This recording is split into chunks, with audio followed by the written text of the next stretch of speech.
Yes, अस्सलाम वालेकुम दोस्तों। Good evening everybody.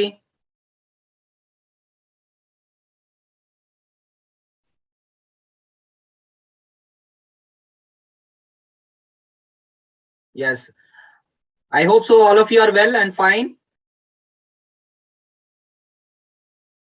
Yeah, good evening to all of you. So see, without wasting time, we have to go ahead with our topic.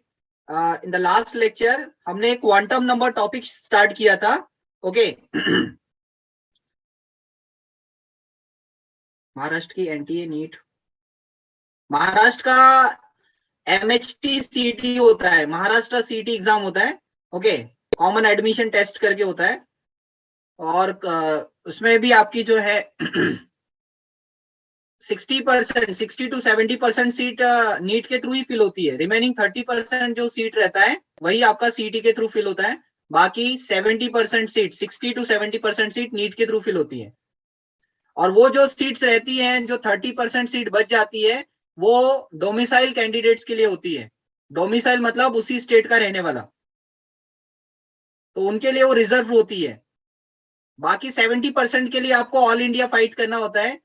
All India level पे आपको rank लानी होती है, तो फिर आपको महाराष्ट्र का गवर्नमेंट कॉलेज, ओके, महाराष्ट्र के जो टॉप गवर्नमेंट कॉलेजेस है उनकी सीट मिल सकती है। बट उसके लिए आपको ऑल इंडिया रैंक लाना होगा और आप ला सकते हैं। ओके, आप ला सकते हैं। You are dedicated, devoted, but the thing is that now you have to put your energies in one direction, in a right direction, that is practicing more and more questions. variety of questions आपको solve करने हैं, ठीक है।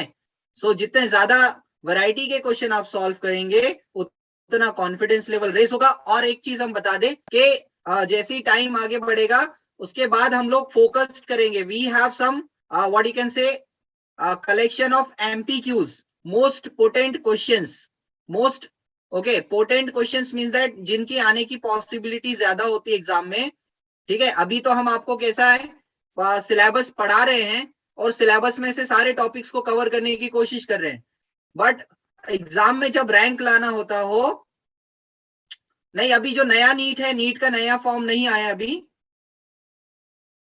वो आपको information मिल जाएगा, don't worry. जैसी नया फॉर्म आएगा, अभी जो लास्ट ईयर के जो स्टूडेंट्स हैं उनकी काउंसलिंग चल रही है, उनको जो है, तो आपको पता होगा इस बार नीट की जो प्रोसेस हुई है उसमें स्टेप बाय स्टेप प्रोसेस हुआ है। Level 1, level 2, level 3। तो जिनका लेवल छूट गया था, किसी का अगर लेवल छूट गया था, लेवल 2 या लेवल 3 छूट गया था, उनके लिए फिर से डेट एक्सटेंड हुआ है कि वो अपना लेवल 2 और लेवल 3 कंप्लीट कर ले, फिर फाइनल उनको जो है तो सीट अलॉट की जाएगी। ओके अभी रिसेंटली नोटिफिकेशन आया है कि जिनका लेवल 2 या लेवल 3 छूट गया था, पहले लेवल 1 तो सभी ने ऑलमोस्ट कंप्लीट किया था, लेकिन लेवल 2 और लेवल 3 जिनका छूट गया था उनके लिए फिर से डेट एक्सटेंड की गई है कि वो अपना लेवल 2 लेवल 3 कंप्लीट कर ले। ओके हाँ, तो हम एक बात बता रहे थे आपको कि एग्जाम जब नजदीक आती है तो हम लोग कुछ टॉपिक्स चैप्टर में से सेलेक्ट कर लेते हैं। बेटा लेवल के आप एक काम करिएगा, थोड़ा नेट पर सर्च करिए, ओके, और आपको पता चलेगा। इस बार नीट का जो काउंसलिंग हुआ है उसमें लेवल वाइज हुआ है, मतलब लेवल 1 में आपको आपकी पर्सनल डिटेल्स पूछा था, लेवल 2 में फिर आपकी एजुकेशनल डिटेल्स वगैरह पूछा था, लेवल 3 में फिर आपका जो रैंकिंग है, परसेंटेज है 12th के, उसको पूछा था। यानी लेवल बाय लेवल, 1 बाय 1 आपसे जो है तो उन्होंने इंफॉर्मेशन कलेक्ट की थी। अभी तक ऐसा होता था डायरेक्ट पूरा इंफॉर्मेशन एक ही बार आप भर देते थे, लेकिन इस बार उन्होंने लेवल बाय लेवल मांगा है, 1 बाय 1। ओके सो हाँ, step by step, that is also called step by step. उन्होंने एक एक लेवल में, एक एक स्टेप में आपसे इंफॉर्मेशन उन्होंने कलेक्ट की थी। Okay regarding your personal profile, then your educational profile, then आपका जो रिजल्ट्स, आपके जो कहना चाहिए कि एकेडमिक्स हैं, एकेडमिक्स का प्रोफाइल उन्होंने 1 बाय 1 कलेक्ट किया था। ओके एनीवेज, सो आपको टाइम टू टाइम उसका इंफॉर्मेशन मिलता रहेगा, डोंट वरी अबाउट दैट। आप तैयारी करिए, एग्जाम जैसी होगा आपको पता चल जाएगा। अपने टॉपिक की तरफ चलते हैं। नया हमें क्वांटम नंबर टॉपिक जो है उसको स्टडी करना था। क्वांटम नंबर टॉपिक बहुत इंपॉर्टेंट टॉपिक, उस दिन क्वेश्चन आप सॉल्व किए थे और आई am very happy that I have found that students have given very good response. Okay, magnetic quantum number 0 कितने इलेक्ट्रॉन्स का होगा, ये क्वेश्चन हमारे पास आया था और स्टूडेंट्स को काफी अच्छे से रिस्पॉन्ड किए थे। So I am very happy to see that you are participating very actively. Okay, just keep it up and further go ahead, okay, for your better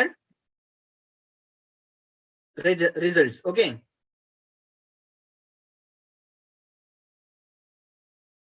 हाँ, लिया जाएगा टॉपिक क्वांटम नंबर लिया जाएगा। हम अभी स्टार्ट करने ही वाले हैं। क्वांटम नंबर क्या है आपको उसका यहाँ पर शेयर करते हैं, ठीक है। देखिए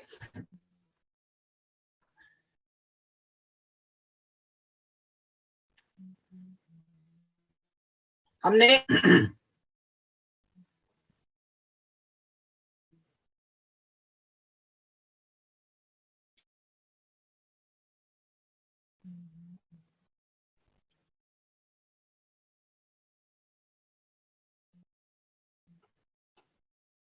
ओके, आई होप सो आपको white board, okay, white board screen दिख रहा है clearly,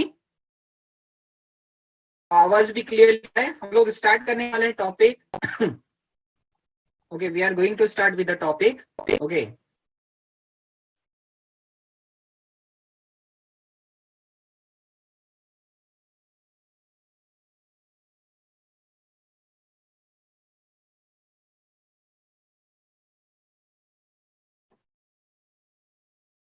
okay, quantum number.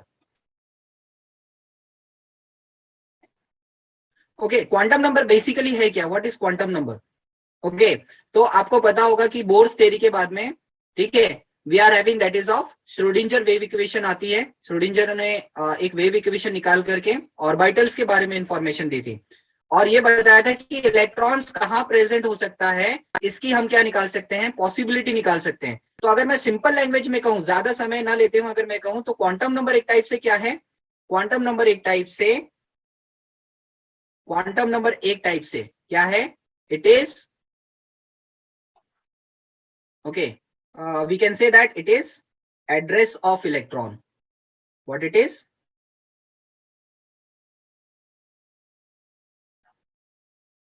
Okay, sorry, just wait. तो ये क्या है आपका क्वांटम नंबर एक टाइप से क्या है, it is address of electron. जिस टाइप से हमारा एड्रेस होता है उसी टाइप से इलेक्ट्रॉन का भी क्या है, एड्रेस होता है। और वो किससे पता चलता है, उसके क्वांटम नंबर से। अब ये क्वांटम नंबर कितनी होती है, quantum number, okay, quantum number 4 होती है। There are 4 quantum numbers, n, l, m and s. n is called principal quantum number, इसे प्रिंसिपल क्वांटम नंबर भी कहते हैं, शॉर्ट में हम pqn इसको कह रहे हैं, ठीक है ना। और इसकी वैल्यू क्या हो सकती है, इसकी वैल्यू जो है 1 2 3 4 5, यानी जो ऑर्बिट के नंबर है 6, okay, that is number of orbit 1 2 3 4 5 6, ये आपकी क्या होती है, n की वैल्यू होती है, प्रिंसिपल क्वांटम नंबर। सेकंड क्या है, मतलब एन से हमें पता चलता है कि इलेक्ट्रॉन किस ऑर्बिट में है। एन से हमें क्या पता चलता है, इलेक्ट्रॉन किस ऑर्बिट में है, इलेक्ट्रॉन किस ऑर्बिट में है, ठीक है ना। तो ये सबसे पहली चीज जो हमें पता चलती है, ठीक है, इलेक्ट्रॉन किस ऑर्बिट में है। देन दूसरा आता है आपका एल। एल होता है आपका, एल का मतलब होता है azimuthal quantum number, okay, it is called azimuthal quantum number, azimuthal quantum number, ठीक है, एजीमुथल क्वांटम नंबर। अच्छा, एजीमुथल क्वांटम नंबर, ये इससे हमें क्या इंफॉर्मेशन मिलती है, इससे हमें इंफॉर्मेशन पता चलती है कि आपका इलेक्ट्रॉन, इलेक्ट्रॉन किस सब शेल में है। क्या पता चलता है, इलेक्ट्रॉन किस सब शेल में है या सब ऑर्बिट में है।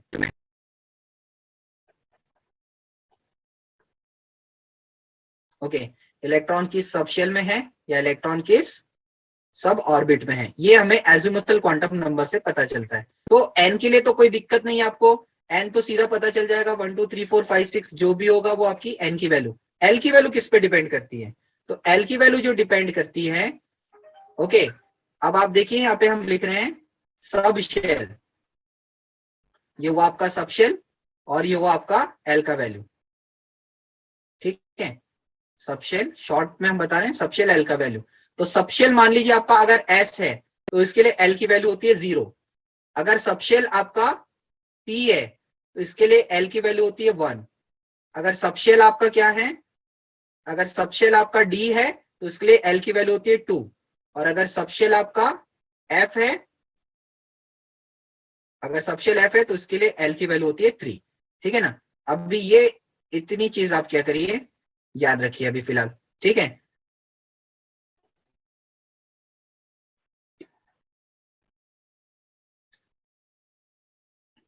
अब देखिए कि आपका इसमें छोटे छोटे क्वेश्चन हम यहाँ पे पूछ रहे हैं, ओके। यहाँ पे आपको कंसेप्ट क्लियर हो रहा है या नहीं हो रहा है ये चेक करने के लिए छोटे छोटे क्वेश्चन पूछ रहे हैं कि what are the values of n and l.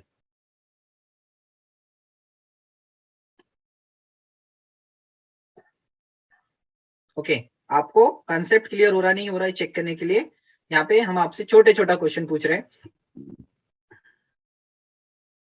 Okay. Find out the value of n and l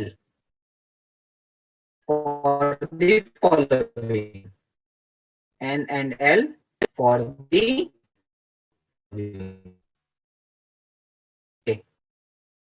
n और l की वैल्यू आपको क्या करना है, फाइंड आउट करना है, ठीक। किसकी वैल्यू,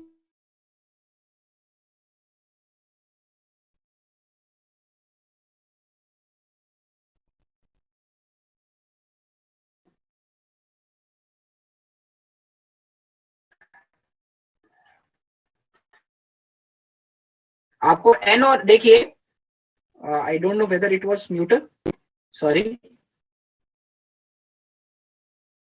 हाँ, for each cell value of L is fixed or it may change. For each subshell the value of L remains fixed. Okay. Subshell के लिए L का वैल्यू फिक्स होता है, ठीक है। L का वैल्यू चेंज नहीं होता, L का वैल्यू फिक्स रहता है हमेशा। जैसे S ऑर्बिटल है, S आपका जैसे सबशेल है तो उसके लिए L का वैल्यू 0 रहेगा, P सबशेल है तो उसके लिए वैल्यू 1, D सबशेल है तो L का वैल्यू 2 और F सबशेल है तो 3। ये फिक्स होता है, ये कभी चेंज नहीं होता, ठीक है, ये फिक्स रहता है।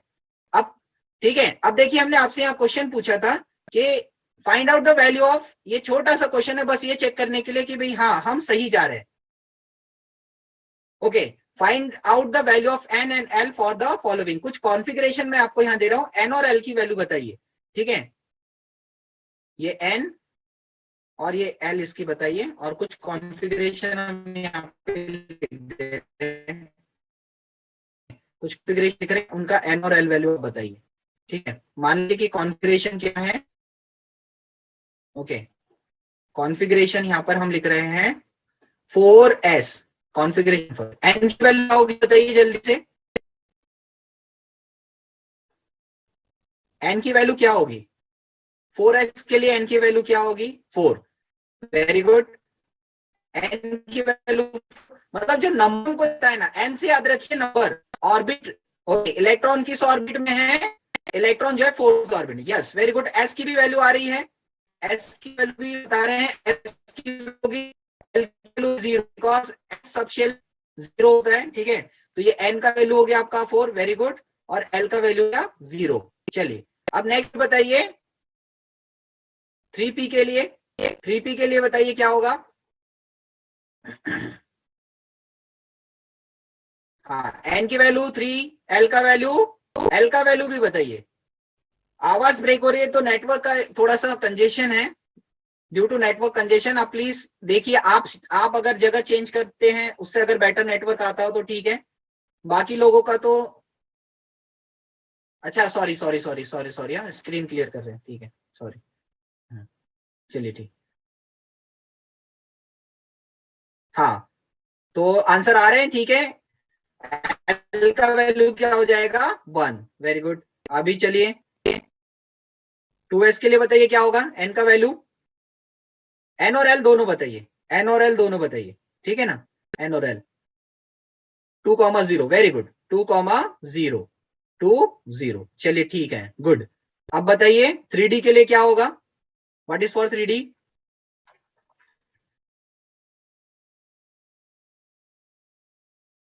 3,2, गुड, 3,2, एन की वैल्यू 3 है, एन की वैल्यू 3 और एल की वैल्यू 2, गुड। चलिए अभी नेक्स्ट बताइए 5f, 5f के लिए बताइए एन और एल वैल्यू क्या होगा, 5f, 5,3, ओके, ठीक है, जीरो नहीं होगा भाई, जीरो नहीं आएगा क्योंकि एफ है ना, ये एफ सब शेल है, अभी हमने यहाँ पे लिखा है, सॉरी चैट बॉक्स हटाते हैं, हाँ यहाँ पे देखिए एफ के लिए क्या होगा, एल का वैल्यू 3 होगा, तो आंसर आना चाहिए आपका 5 और 3, आंसर होना चाहिए 5 और 3, ठीक है ना, ये सही आंसर है 5f के लिए। ओके, अभी चलिए आते हैं नेक्स्ट क्वांटम नंबर की तरफ, यानी एजिमुथल क्वांटम नंबर और प्रिंसिपल क्वांटम नंबर निकालना कोई मुश्किल नहीं है, आसान है, आप आसानी से इसको फाइंड आउट कर सकते हैं, ठीक है ना। अब चलते हैं next quantum number, magnetic quantum number, okay, m, m मतलब होता है मैग्नेटिक क्वांटम नंबर, ठीक है। अब ये मैग्नेटिक क्वांटम नंबर क्या बताती है, मैग्नेटिक क्वांटम नंबर ये बताती है कि इलेक्ट्रॉन किस ऑर्बिटल में, इलेक्ट्रॉन किस ऑर्बिटल में है, और इसी के साथ आती है क्या, magnetic orientation, magnetic orientation, magnetic orientation के बारे में भी यही क्वांटम नंबर हमें बताती है कि मैग्नेटिक ओरिएंटेशन क्या है इलेक्ट्रॉन का। अच्छा, m की वैल्यू किस पर डिपेंड करती है, तो m इज इक्वल टू होता है 2l प्लस 1, एक ये फॉर्मूला याद रखिए, m की वैल्यू जो है वो 2l प्लस 1 के बराबर होती है, ठीक है ना, और इसके अलावा m की वैल्यू जो है वो -l से लेकर के +l तक होती है, ये याद रखिए, ठीक है ना। या तो आप कह सकते हो 2l प्लस 1 के बराबर होती है, या फिर -l से शुरू होती है और +l तक होती है, ठीक है। अब इसके क्वेश्चन सॉल्व करोगे आप तो आपको क्लियर आइडिया आएगा, या फिर मैं यहाँ पे लिख देता हूं, ठीक है। जैसे मान लीजिए कि हमारा सबशेल ये है, ठीक है, अब यहीं पर ही मैं क्या करता हूं, एम की वैल्यू लिख लेता हूं, ये देखिए, इसी टेबल को हम थोड़ा सा और एक्सटेंड कर लेते हैं, तो यही अपना क्या हो जाएगा, कंसेप्ट क्लियर हो जाएगा, यही अपना कंसेप्ट क्लियर हो जाएगा, ठीक है। देखिए मान लीजिए कि आपको कॉन्फ़िगरेशन में पता चल रहा है एस, ठीक है ना, कि 4s है 5s है, ठीक है, तो m की वैल्यू क्या रहेगी, m की वैल्यू हमेशा 0 ही रहेगी, क्यों, क्योंकि 2l प्लस 1 कहा, फॉर्मूला क्या कहा गया है, 2l प्लस 1 या -l2 प्लस l, तो 0 के आगे माइनस लगाओ या प्लस लगाओ, कोई फर्क नहीं पड़ता, वो 0 ही रहेगा, तो दोनों भी फॉर्मूले, या फिर आप क्या कर दें 2 इंटू 0, तो 0 हो गया +1 मतलब 1, एक की वैल्यू और वो वैल्यू क्या होगी 0 होगी, याद रखिए कंफ्यूज मत होइए, 2 इंटू 0 मतलब ये 0 हो गया +1, 1 मतलब यही कि आपको +1 लेना है, यहाँ पर 1 का मतलब यहाँ एक ही ऑर्बिटल है, और आपको मालूम है एस सबशेल मतलब एक ही ऑर्बिटल होता है, एक ही बॉक्स बनाते हैं आप, इस टाइप से एक ही बॉक्स बनता है एस के लिए, राइट, एस के लिए अपना सिर्फ एक ही बॉक्स बनता है, ओके। ये आपका यहाँ पे हम लिख देते हैं, और आपके कंसेप्ट क्लियरिटी के लिए एस में अपने को सिर्फ एक ही बॉक्स मिलता है, ये एक ही box, this is called orbital, okay, और इसकी वैल्यू क्या होती है, इसकी वैल्यू रहती है 0, ठीक है। फिर आइए पी पर, इसके बाद आते हैं पी पर, ठीक है। अब पी में देखिए हमने क्या कहा 2l प्लस 1 वैल्यू होती है, m की कितनी वैल्यूज आती है 2l प्लस 1, ओके। तो 2 1 जा 2 प्लस 1 मतलब कितनी वैल्यूज आ गई 3, 3 वैल्यूज आ गई। अब ये 3 वैल्यूज कौन कौन सी रहेगी, आप इसको यहां से भी समझ सकते हैं, माइनस एल से प्लस एल, माइनस एल से प्लस एल माइनस एल से प्लस एल मतलब आपको समझ में आ गया 3 वैल्यूज आने वाली है, मतलब यहाँ पर 3 3 ऑर्बिटल्स बनेंगे, ठीक है ना कितने ऑर्बिटल्स बनेंगे, 3 ऑर्बिटल्स बनेंगे आपके, ये बनेंगे आपके 3 ऑर्बिटल 1 2 3। इनकी वैल्यूज क्या होगी, इनकी वैल्यू होगी -1 0 एंड +1।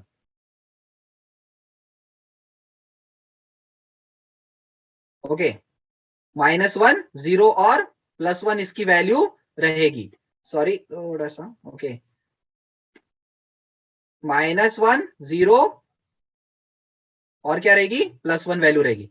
अब आते हैं d orbital, d sub shell की तरफ, देखिए डी, तो डी के लिए हमें क्या पता चला, एल की वैल्यू 2 होती है, तो एम की वैल्यू क्या होगी 2 2 4 4 + 1 5, या फिर आप इससे भी लगा सकते हैं -2 2 + 2 यानी -2 -1, देखिए मतलब 5 ऑर्बिटल मिलेंगे आपको, कितने मिलेंगे 5 ऑर्बिटल, 5 ऑर्बिटल, ये 1 2 3 4 एंड 5।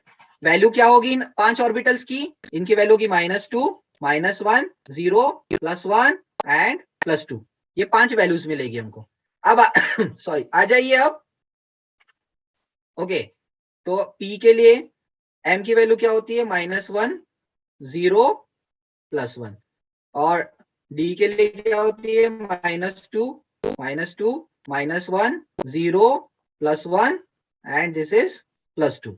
और F के लिए आ जाइए, तो F के लिए फिर वही होगा -3 -2 -1 0 +1 +2 +3, मतलब F में अपने को कितने ऑर्बिटल्स मिलते हैं, 7 ऑर्बिटल मिलते हैं, F में अपने को 7 orbitals, we are getting 7 orbitals, that's why there are 7 values 1 2 3 4 5 6 7 and it starts from -3 to +3, correct? So this is all about magnetic quantum number। तो आप ये देख रहे हैं कि मैग्नेटिक क्वांटम नंबर में हमें थोड़ा सा मेहनत करना पड़ रहा है, तो M से याद रखिए मैग्नेटिक क्वांटम नंबर में थोड़ी सी मेहनत करनी पड़ेगी आपको। क्या मेहनत करना पड़ेगा कि आपको ये देखना होगा कि भाई आपका जो इलेक्ट्रॉन है वो कौन से सबशेल में है, S में है, P में है, D में है या F में है। अगर S में है तो बहुत आसान हो गया काम आपका, क्योंकि L भी 0 होता है, M भी 0 ही रहता, कोई चेंज नहीं आता। हेलो हेलो, ओके आप सभी को आवाज क्लियर आ रही है, आवाज वॉइस प्रॉब्लम की वजह से कुछ प्रॉब्लम हो रहे हैं, 1 मिनट 1 मिनट रुके, देखते हैं कुछ चेंज कर, जस्ट वेट।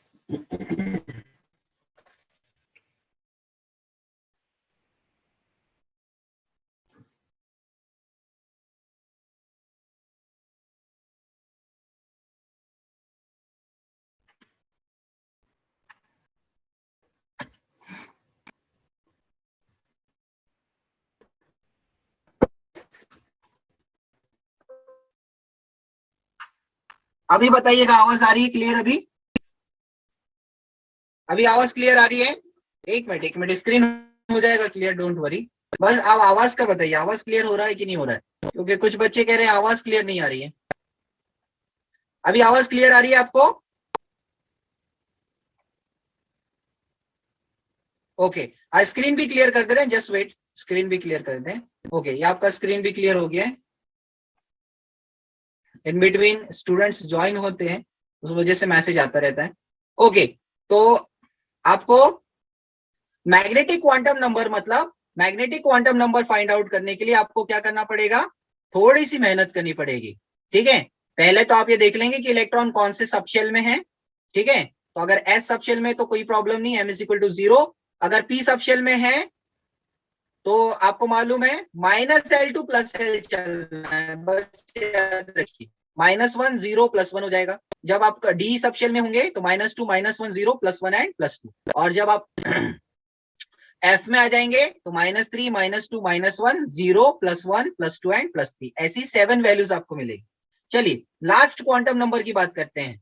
अच्छा, मैग्नेटिक क्वांटम नंबर, यानी आप याद क्या रखिए, आपको थोड़ा सा मेहनत करना पड़ेगा, ठीक है। इसको निकालने के लिए थोड़ी सी आपको क्या करनी पड़ेगी, मेहनत करनी पड़ेगी, ठीक है ना। बाकी एल एन भी आसान है, एल भी आसान है और एस भी आसान है। एस मतलब होता है आपका स्पिन क्वांटम नंबर, एस मतलब होता है स्पिन क्वांटम नंबर, ठीक है। ओके, स्पिन क्वांटम नंबर से क्या पता चलता है कि इलेक्ट्रॉन का स्पिन कैसा है, इलेक्ट्रॉन का स्पिन कैसा है, क्लॉकवाइज है या एंटी क्लॉकवाइज। इलेक्ट्रॉन का स्पिन ओके क्लॉकवाइज है, क्लॉकवाइज या एंटी क्लॉकवाइज है, या एंटी क्लॉकवाइज है, ये पता चलता है किससे, स्पिन क्वांटम नंबर से, ठीक है। तो इसकी दो ही वैल्यू होती है। अगर इलेक्ट्रॉन कैसा है, अगर आपको पता चल जाए इलेक्ट्रॉन क्लॉकवाइज है, ओके, तो इसकी वैल्यू होती है प्लस, इसकी वैल्यू होती है +1/2। और अगर इलेक्ट्रॉन कैसा है, एंटी क्लॉकवाइज है, तो इसकी वैल्यू होती है -1/2। बस दो ही है, ओके, इसकी सिर्फ दो ही वैल्यू होती है, +1/2 या फिर -1/2। अब इसको अप्लाई करना है हमको, जाके क्वेश्चन सॉल्व करने हैं इसके, ओके। अब इसमें क्वेश्चन किस टाइप से आएंगे और कैसे हमें सॉल्व करना है, वो सबसे इंपॉर्टेंट है, मैग्नेटिक क्वांटम नंबर पर बेस्ड क्वेश्चंस, ओके। अगर आप चाहते हैं तो इसका स्क्रीनशॉट लेकर के रख लें, ठीक है ना, for your reference, future reference, screenshot लेकर के आप रख सकते हैं। अब चलते हैं प्रैक्टिस क्वेश्चन की तरफ, ओके। तो हमने पीडीएफ शेयर किया था, उसी पीडीएफ से हम आपको क्वेश्चन करवाते हैं अभी क्वांटम नंबर के। आवाज ब्रेक हो रही है, अभी भी आवाज ब्रेक हो रही है। अभी हम कोशिश किए हैं बेटर प्लेस पर आने का। I hope so video as well as voice is clear to all of you. बेटा स्पिन क्वांटम नंबर मतलब आपको ये पता चलेगा कि इलेक्ट्रॉन क्लॉकवाइज है या एंटी क्लॉकवाइज है, और ये कैसे पता चलेगा, ये क्वेश्चन है। तो देखिए, आपको मालूम है एस की कैपेसिटी कितनी होती है, 2 इलेक्ट्रॉन की। अभी यहां पे समझिए, एस की कैपेसिटी 2 इलेक्ट्रॉन की होती है, पी की कैपेसिटी 6 इलेक्ट्रॉन की होती है, पी की कैपेसिटी 6 इलेक्ट्रॉन की है, ठीक है ना, ओके। और डी की कैपेसिटी है 5 इलेक्ट्रॉन का, और एफ का कैपेसिटी है 10 इलेक्ट्रॉन का, और एफ का कैपेसिटी 14 इलेक्ट्रॉन्स का। तो अभी देखिए, अगर मान लीजिए किसी कॉन्फ़िगरेशन में आपको पता चलता है कि ये S1 है, मान लीजिए 3S1 4S1 लाइकवाइज। मैं एक काम करता हूं, अब यहाँ पे पूरा NLMS आपको एक्सप्लेन कर देता हूं। इसी को आगे बढ़ाते हैं और पूरा NLMS ले लेता हूं, इसी को आगे बढ़ाते हैं, NLM, ठीक है ना। M थोड़ा सा बड़ा रखिए आप, S छोटा भी रहेगा तो भी कोई हर्ज नहीं, ठीक है। देखिए मैं यहाँ पर उसको सॉल्व कर दे रहा हूँ आपको, मतलब एक्सप्लेन कर दे रहा हूँ। एस, अब मैं चारों क्वांटम नंबर निकालना आपको बता दे रहा हूँ, 2-3 लूंगा बस, उसके बाद में क्वेश्चन करने के लिए हम लोग शिफ्ट हो जाएंगे, क्वेश्चन सॉल्व करने के लिए। मैं आपको 2-3 स्पीशीज का बता देता हूँ कि एनएलएमएस कैसे निकालते हैं।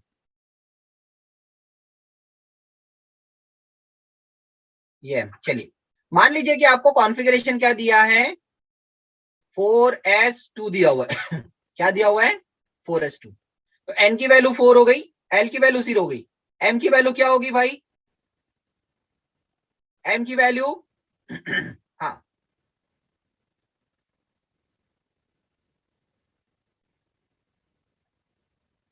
करेक्ट, m की वैल्यू भी क्या हो जाएगी, 0 हो जाएगी, ठीक है। m की वैल्यू भी क्या हो गई। अब देखिए आपको जो कॉन्फ़िगरेशन क्या है, या आपने जो कॉन्फ़िगरेशन निकाला है 4s2, एक्चुअली 4s2 आता किसके लिए है, कैल्शियम के लिए आता है। कैल्शियम होता है 1s2 2s2 2p6 3s2 3p6 4s2, या ऑर्गन 18 लिख लिया आपने, ऑर्गन 18 लिख लिया, उसके बाद आता है 4s1 और 4s2, तो ये कैल्शियम के लिए है, कैल्शियम का लास्ट इलेक्ट्रॉन 4s2। तो यहां पे आप देखिए, अब मुझे पता चल गया कि एस मतलब एक ही ऑर्बिटल होता है, ठीक है, और इसमें दोनों इलेक्ट्रॉन भर दिए गए, तो एक क्या होगा क्लॉकवाइज और दूसरा क्या होगा एंटी क्लॉकवाइज, इसलिए यहाँ पे एस की वैल्यू क्या रहेगी -1/2। आ जाइए नेक्स्ट पर, ठीक है, नेक्स्ट 3p1। अब मुझे पता चल गया कि एल की वैल्यू 1 है, एल का वैल्यू 1 है, मतलब एम की वैल्यू 3 होगी -1 से लेकर के +1। तो मुझे यहाँ पे क्या बनाने पड़ेंगे, सबसे पहले ऑर्बिटल्स, -1 0 और +1। अब मान लीजिए कि यहाँ पर कॉन्फ़िगरेशन में आपको क्या दे दिया, कॉन्फ़िगरेशन में मान लीजिए आपको 3p5 दे दिया, ओके 3p5। अब 3p5 किसका होता है जरा बताइए मुझे, 3p5 किसके कॉन्फ़िगरेशन में आता है,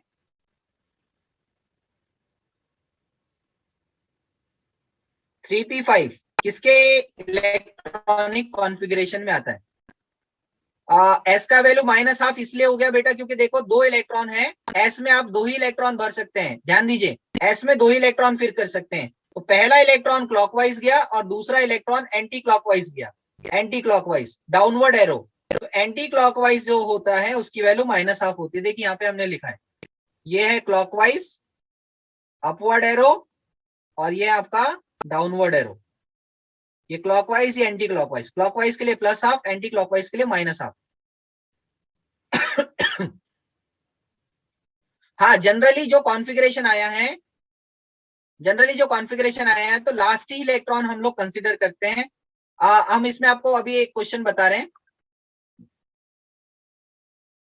3p5 और फास्फोरस गलत है, 3p5 फास्फोरस का नहीं होता भाई, क्लोरीन, यस, ये जिन्होंने आंसर दिया क्लोरीन ये सही है बेटा, अच्छे से ध्यान दो। Electronic configuration 1s2 2s2 2p6, 1s2 2s2 2p6। मैं पर्टिकुलर 3p5 की बात कर रहा हूं, तो 3p5 किसका होगा, देखिए 1s2 2s2 2p6 3s2 3p5, ये मैं बात कर रहा हूं। तो 2 2 4 6 10 12 और 5 17, 17 किसका एटॉमिक नंबर है, 17 is the atomic number of chlorine. तो 3p5 मतलब किसकी बात हो रही है यहाँ पे, क्लोरीन की बात हो रही है। तो n का वैल्यू 3 हो गया, l का वैल्यू 1 हो गया, m का वैल्यू क्या होगा, तो अब अपने को क्या करना होगा, 5 इलेक्ट्रॉन फिल करने पड़ेंगे, 5 इलेक्ट्रॉन यहाँ पे आपको फिल करने पड़ेंगे, ठीक है, 5 इलेक्ट्रॉन यहाँ फिल करिए सबसे पहले। तो आपको यहाँ पे ध्यान रखना है कि हम लोग कौन सा रूल फॉलो करते हैं, hunts rule of maximum multiplicity. Electron पहले सिंगल सेल्फ किए जाते हैं और उसके बाद में पेयरिंग है। अगर आपके पास क्या है, डीजेनरेट ऑर्बिटल्स है, this are called degenerate orbitals. D में 3 डीजेनरेट ऑर्बिटल्स होते हैं, डी में 5 डीजेनरेट ऑर्बिटल्स होते हैं और एफ में 7 डीजेनरेट ऑर्बिटल्स होते हैं। अब आप कहोगे डीजेनरेट ऑर्बिटल का मतलब क्या है, तो degenerate orbital means degenerate orbitals, degenerate orbitals का मतलब होता है orbitals with similar energy, orbitals having similar energy या ऑर्बिटल्स विद सिमिलर एनर्जीज। इनकी एनर्जी क्या होती है, सेम होती है, इनकी एनर्जी क्या होती है, सेम होती है, this are called degenerate orbitals, ठीक है। तो जब डीजेनरेट ऑर्बिटल्स में इलेक्ट्रॉन फिल करना हो तो आपको क्या करना होता है, हंट्स रूल फॉलो करना होता है। हंट्स रूल क्या कहता है, according to Hund's rule first electrons enter single single, okay, in degenerate orbitals electron, okay, first enter they are singly occupied, पहले सिंगल सिंगल इलेक्ट्रॉन्स फिल होते हैं, एक, ठीक है ना, ये मान लीजिए पहले क्लॉकवाइज वाला एक चला गया, फिर ये दूसरा चला गया और ये तीसरा चला गया, इसके बाद क्या होगा, इसके बाद ये फोर्थ वाला आएगा और इसके बाद ये फिफ्थ वाला आएगा। तो आप मुझे बताइए फिफ्थ वाला इलेक्ट्रॉन किसमें है, -1 में, 0 में या +1 में, किसमें है,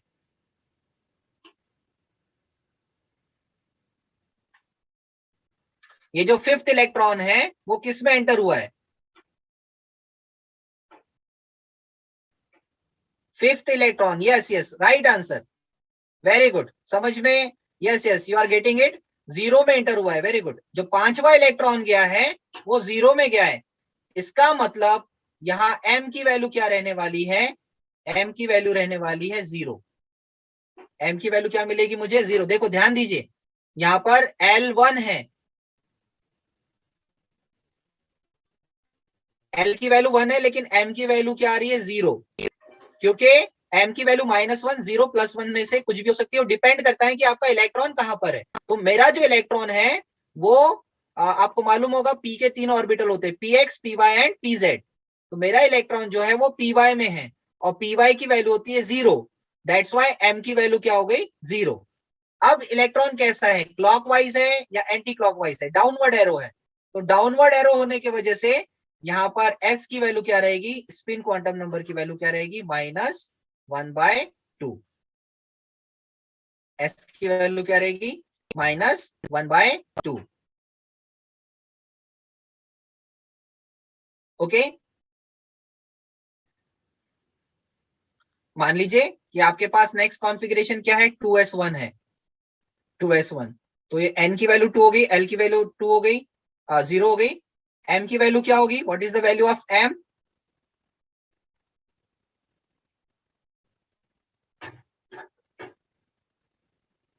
m की वैल्यू भी 0 रहेगी। राइट आंसर, m की वैल्यू 0 ही रहेगी। अगर l 0 होता है तो m 0 ही होता है, उसमें कोई चेंज नहीं आता। अच्छा, अब ये बताइए कि इलेक्ट्रॉन कैसा है, 2s1 लिखा है, 2s1 मतलब इलेक्ट्रॉन क्लॉकवाइज होगा, क्योंकि पहला इलेक्ट्रॉन हमेशा क्लॉकवाइज रहता है। ठीक है ना, अभी एक किसी ने क्वेश्चन पूछा था, अभी कैसे पता चला क्लॉकवाइज एंटी क्लॉकवाइज है। तो आपका जो ऑर्बिटल है s है, s ऑर्बिटल में आप सिर्फ 2 ही इलेक्ट्रॉन फिल कर सकते हैं, ये इलेक्ट्रॉन क्लॉकवाइज होगा, इसलिए इसकी वैल्यू +½ रहेगी। चलिए आ जाइए 3D पर। ओके, 3D, मान लीजिए कि हमारे पास यहाँ पे 3D की वैल्यू क्या हो, 3D की वैल्यू हो 2, 3D2। ओके,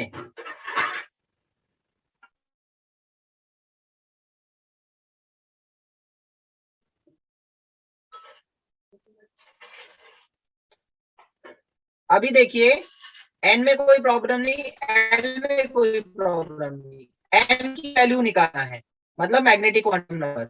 हमें मालूम है l की वैल्यू 2 है, l की वैल्यू 2 है, मतलब ये क्या होगा, -2, -1, 0, +1 और +2 हो सकती है। अब ये पांचों में से क्या वैल्यू है, तो ये डिपेंड करता है कि आपके पास इलेक्ट्रॉन्स कितने हैं डी में। डी में सिर्फ 2 इलेक्ट्रॉन है आपके पास। मान लीजिए मैं यहाँ पे 5 ऑर्बिटल बनाऊं, ऐसे 5 ऑर्बिटल बना लेते हैं हम लोग, 1, 2, 3, 4 एंड 5। ठीक है, अब मेरे पास इलेक्ट्रॉन कितने, सिर्फ 2 ही है। ये पहला इलेक्ट्रॉन चला गया क्लॉकवाइज, ये दूसरा इलेक्ट्रॉन चला गया क्लॉकवाइज। ठीक है, ये हुई आपकी वैल्यू -2, ये हुई वैल्यू -1, ये हुआ 0, ये हुआ +1 और ये हुआ 2। अब देखिए इलेक्ट्रॉन कहां पर है, इलेक्ट्रॉन ये -2 है, हाँ ये -2 है, 1 है। इलेक्ट्रॉन कहां पर है अपना, -1 में है, इसलिए यहाँ पर m की वैल्यू क्या हो जाएगी, -1।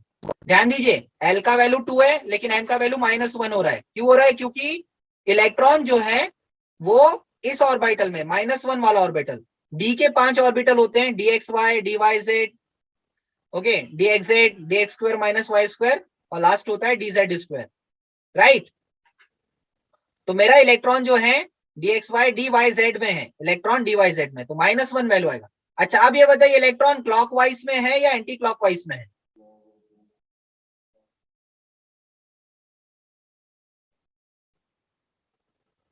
यस क्लॉकवाइज में है, इलेक्ट्रॉन क्लॉकवाइज है, इसलिए इसकी वैल्यू क्या हो जाएगी, +1/2। चलिए, आई होप सो अभी हमने काफी अच्छा डिस्कशन इस पे कर लिया। ओके,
ठीक है, अजान हो रहा था इसलिए हमने म्यूट किए थे। अभी हम सीधा जो है वर्कशीट पर आ गए हैं।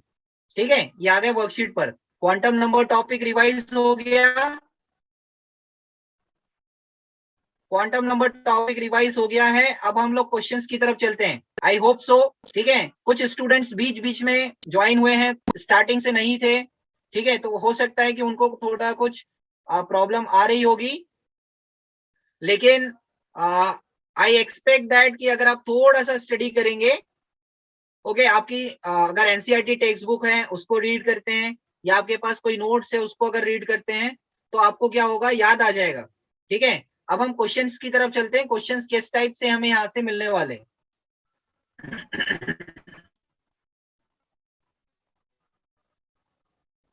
ओके, हाँ, अच्छा, एक क्वेश्चन यहाँ पे देखिए, ये आया हुआ है, the quantum number not obtained from the Schrödinger wave equation. तो एक्चुअली जो श्रोडिंजर वेव इक्वेशन है, ठीक है ना, ये आपको सोल्यूशन देता है किसके लिए, इलेक्ट्रॉन प्रोबेबिलिटी डेंसिटी के लिए। तो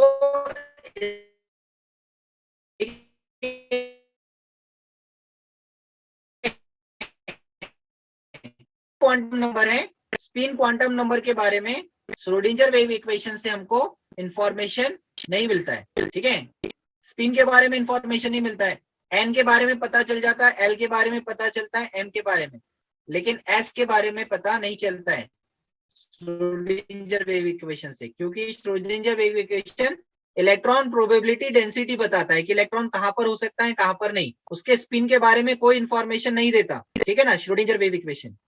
आप चाहें तो नोट लिख सकते हैं इसका, that Schrödinger wave equation gives information about probability density, not spin and not orientation.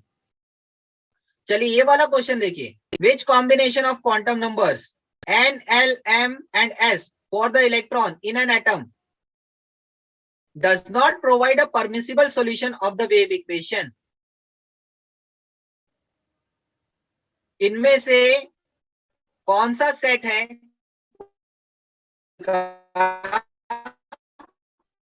जो मजीदी लैंग्वेज है, इनमें कौन सा number, which set of quantum number not permit, which of number और ये इंपॉर्टेंट है क्वेश्चन आपको, quantum number is not possible.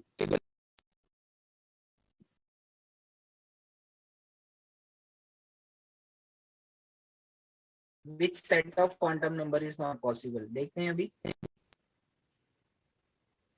okay, some network congestion is there,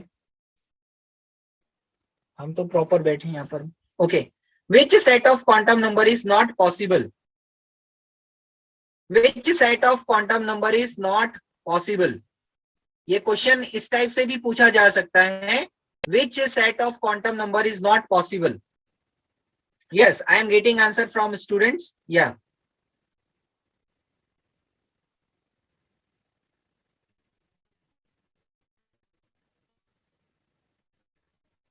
Answer, I am getting answer. A नहीं है आंसर। क्यों नहीं है तो वो भी हम बता रहे हैं अभी। ओके, ए आंसर नहीं है। ओके, इसका आंसर सी भी नहीं है। ओके, इसमें आपको एक कंसेप्ट बता रहे हैं, और या फिर आप इसको ट्रिक कह सकते हैं। इसमें एक ट्रिक है आपका, what is that? Okay, the trick is that, sorry,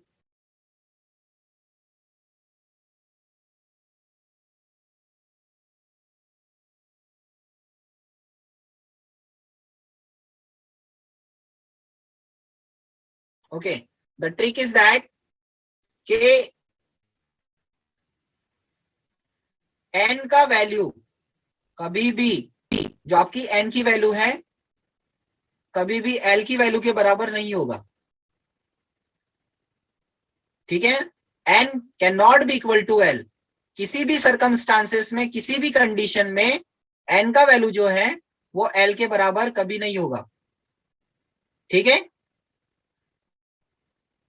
okay, कभी भी बराबर नहीं होगा। कैसे नहीं होगा, देखिए अभी आपने जस्ट देखा कि हमारे पास जब एन की वैल्यू 1 होती है, एन की वैल्यू 1 होती है, तो इसके लिए सिर्फ आपको एक ही सबशेल मिलता है एस, जिसकी वैल्यू होती है 0। अगर एन की वैल्यू क्या हो जाए, एन की वैल्यू अगर आपकी 2 हो जाए, तो हमें मालूम है कि हमें दो सबशेल मिलते हैं, एस और पी, और उनकी वैल्यू क्या होती है, 0 और माइनस, 0 और 1, ठीक है ना। वैल्यू क्या होती है, 0 और 1।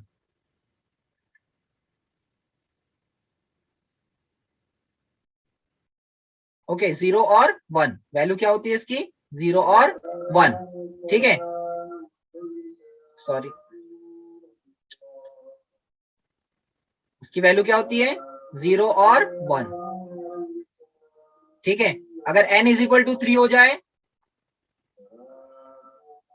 अगर n इज इक्वल टू 3 हो, तो हमें तीन सबशेल मिलते हैं, s भी मिलता है, p भी मिलता है, d भी मिलता है, लेकिन उनकी वैल्यू क्या होती है, उनकी वैल्यू होती है 0, 1 और 2। तो आपने क्या देखा, n की वैल्यू, n की वैल्यू जो है हमेशा क्या रहेगी, मतलब l की वैल्यू कभी भी n के बराबर नहीं आ सकती,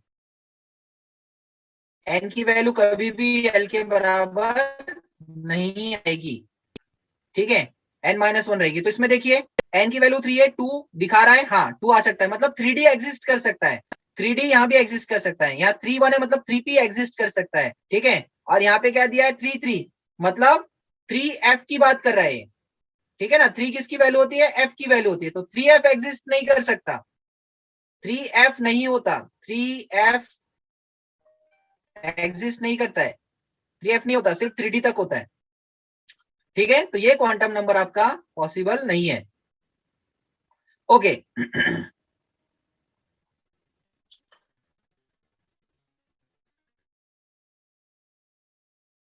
okay, then next is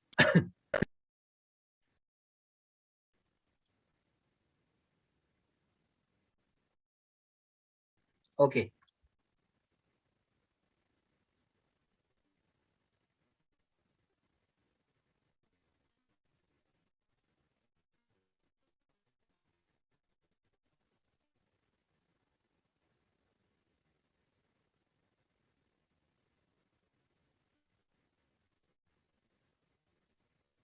okay, quantum number,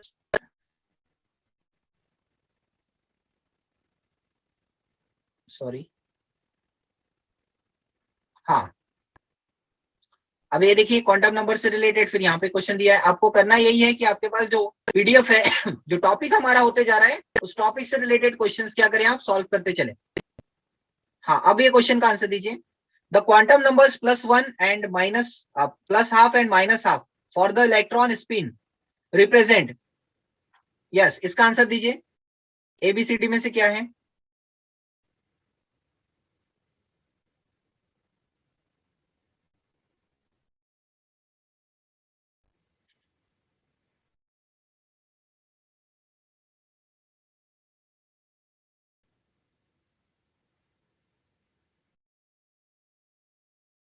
ये आपके स्टूडेंट्स जो बार बार बीच में ऐड होते हैं, आते हैं, या किसी नेटवर्क कंजेशन की वजह से कहना चाहिए कि एग्जिट हो जाते हैं, फिर बाद में डबल से ज्वाइन करते हैं, तो उनके वजह से बीच बीच में पॉपअप आता रहता है, ओके, कि स्टूडेंट वेटिंग रूम में है, this student is in waiting room, okay, this student is exit left. तो ये कैसा है कि कुछ नेटवर्क इश्यू की वजह से कुछ, ओके।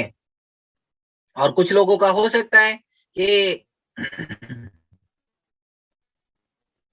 पढ़ाई हो गई होगा, ये टॉपिक हो चुका होगा, तो ज्वाइन करते हैं, क्वेश्चंस उनसे बन जाते होंगे, तो फिर उनका दिल भर जाता होगा, तो चले जाते हो।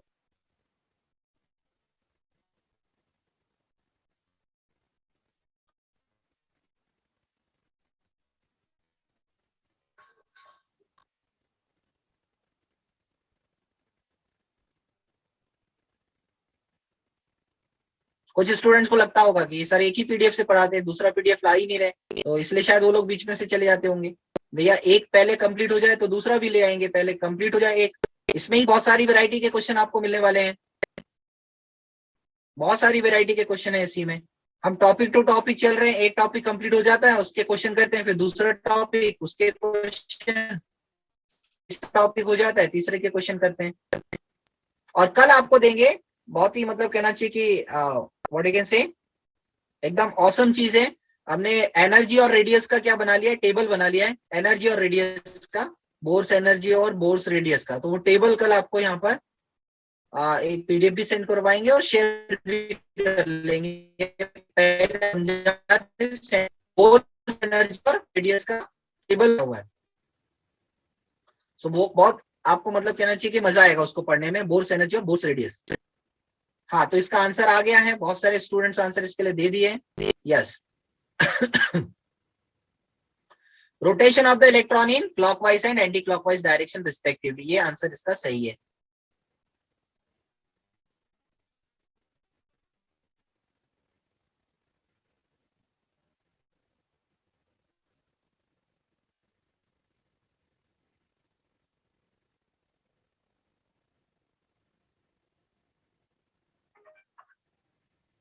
Okay, the next is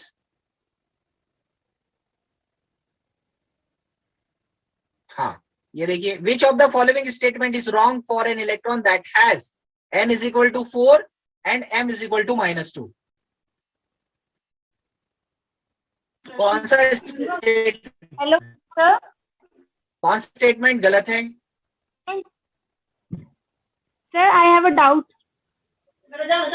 yes, sir हाँ, मेरे पास एक क्वेश्चन है जिसमें फ्रीक्वेंसी, हाँ, जब एक इलेक्ट्रॉन जो है n इक्वल टू 4 से n इक्वल टू 1 में जाता है हाइड्रोजन एटम में, तो फ्रीक्वेंसी ऑफ रेडिएशन जो एमिट होगी वो कितनी होगी?